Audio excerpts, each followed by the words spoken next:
Well, I hope you guys enjoyed my week-long review-a-thon last week. It was a little bit harder on me than I thought it was going to be, and my last one was complete crap. I even accidentally said the wrong studio. I said Mappa when I knew in my mind it was Bones. Like, I'm ashamed of myself, but again, I was so tired. I was trying to do a whole bunch of stuff on top of getting a review out every day, and it just wasn't as feasible as I thought it was going to be. Like, at first it was fine, but then I got burnt out. So, I don't know if I will do that again anytime soon. Yeah, I don't know. But I do want to do more reviews than just 3 a week. I want to potentially do, 4. Not every week, but, occasionally I'm more in the groove. And, we'll see. But right now, this week, I really only have 3 reviews planned. There might be 4, I don't know. But I do for sure have, obviously, this one planned. And then I have Actor Song Connection and Cheer Boys. And Cheer Boys is going to be another double review. So, because I decided just to keep doing that because it just kind of moves it along. And again, there's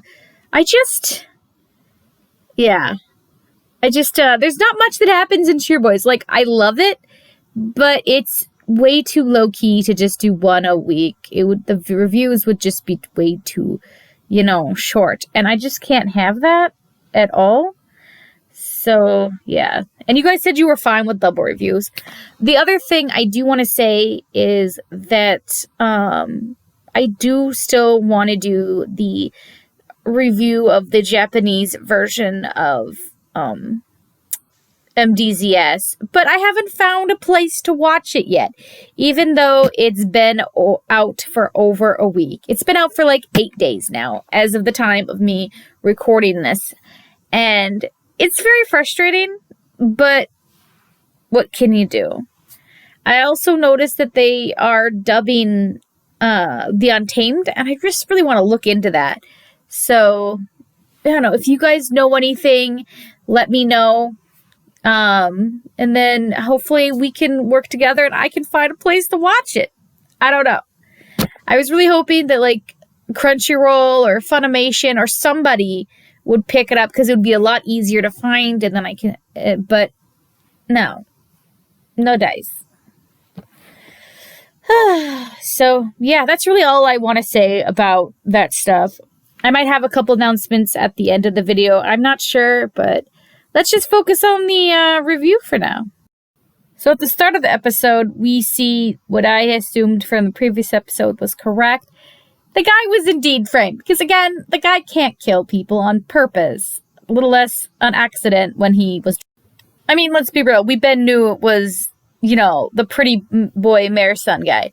But yeah, so the assassin guys just basically planted the body on this poor guy. How heartless can you... But yeah, Lin is mad. He goes and he just storms that agency. And he just pretty much just kills everybody left and right. And he confronts his boss and demands to know the answer of, what's going on? Who did you sell my sister to? You jerk. But the guy already had another assassin ready to just scoop Lin up. And to add insult to injury, he found out that all that money he was saving and sending to what he thought was his mom was just being put in the bald guy's pockets. And he didn't even know that his mom's been dead for 5 years. Lin does end up getting stabbed pretty badly, but he manages to kill the other guy with a hidden gun knife thing, which I guess was pretty cool. It reminded me of something James Bond would have. Banbai actually had bugged Lin, and so he found out where he was and ended up coming just in time to take him somewhere to be, stitched up. I really felt for Lin because he thought he was doing everything he could to help his mother, and he wasn't doing that because his mom has been dead, and all that money was just going to that jerk. And now he's lost his sister. That poor guy. Speaking of poor guy, our would-be hapless assassin who is being framed, we find out that he became assassin, or is attempting to become one, because he accidentally almost killed a guy while playing baseball. Which is dumb. I almost killed a ton of people during driver's ed back in high school, but you didn't see me go and try to become an assassin because of that. All those people I almost hit on the road, the squirrels I ran over, didn't spur me to become a freaking assassin. And you're thinking, Hillary, that's like on this different level? No, it's the same level. You were playing baseball. You got a little rough. You made a poor choice. I made a poor choice. I hit the gas when I thought I was hitting the brakes. It happens. Don't try to be a killer because of that. Like, what do you think you are? But anyways, he's rightly mad, Kazuki is, that he's been framed when he realizes what's kind of going on. So he asks Jiro to avenge him, and Jiro's like, sure, man, I'll do it for a cutie like you. Well, he didn't say that, but I feel like he was thinking it. Baldy informs the other assassin guys that he's miffed with them, and they're basically fired, and he's gonna hire this samurai assassin, which we actually get to see a little bit of in this episode, which I thought was exciting.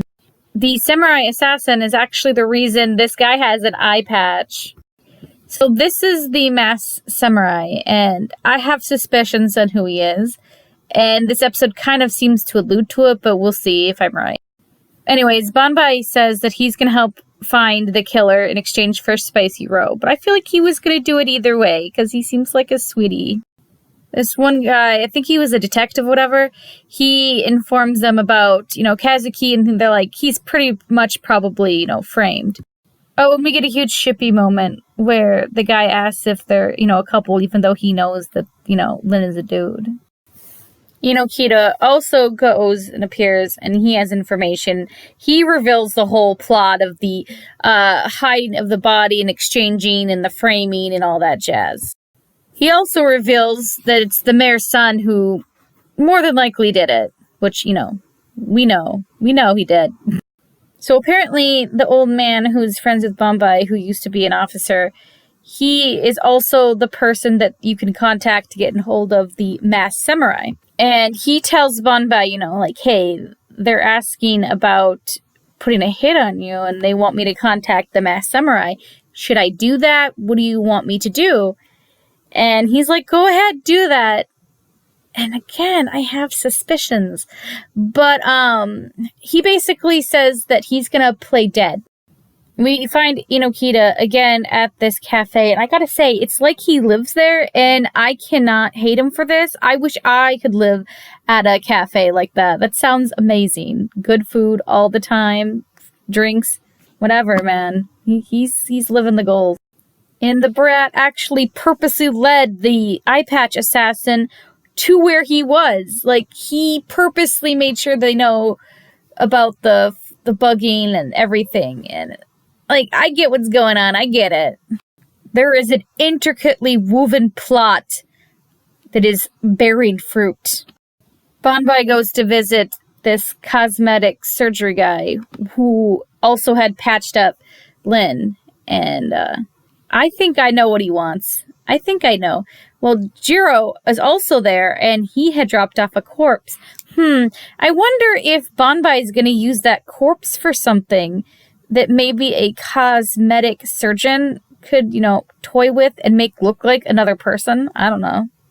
Also, can I say that the cosmetic surgeon is daddy? I don't know. There's something about a rich, well-to-do, hot man in glasses. Speaking of criminally good looking, Lin does makeup 10 times better than I could even dream. And I am so jealous of how beautiful he is. I'm just saying, boy, you are beautiful. Banbai's hair, though, kills me. It's hilarious. I know, it's so ridiculous. But you gotta admit, if you didn't know who these people are and you were to look at them, you'd be like, that's a cute couple. They're cute looking. They look cute together, and they interact so well. They're just so good to each other. I don't know, they complement each other. physically as well as, I feel like mentally. Anyways, technically the episode ends with Inokita watching Lin in the suitcase being taken in by the assassins to supposedly meet with the mayor's son so they can trick him and, kill him. But fortunately, I actually watched to the end of the credits this time, and I see that it was a double trap. It was a trap within a trap, because instead of the mayor's son, it was, the boss and the other assassins waiting for him. What a tangled web we weave. Really, really digging it. I almost wanted to start episode 4, but I was like, no, Hillary, you have to wait till next week, because there's no way you'll have time to do 2 different reviews and stuff. I mean, this took too long to make, because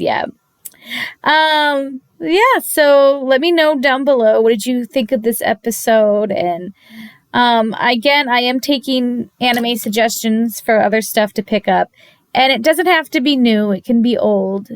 If I've already seen it, though, I'll let you know, and I probably won't redo it, just because it's not as fun. It's not as fun, okay?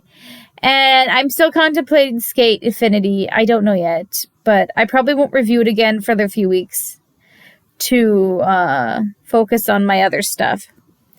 But if I like a suggestion, I may also pick that up and do a random review on that as well.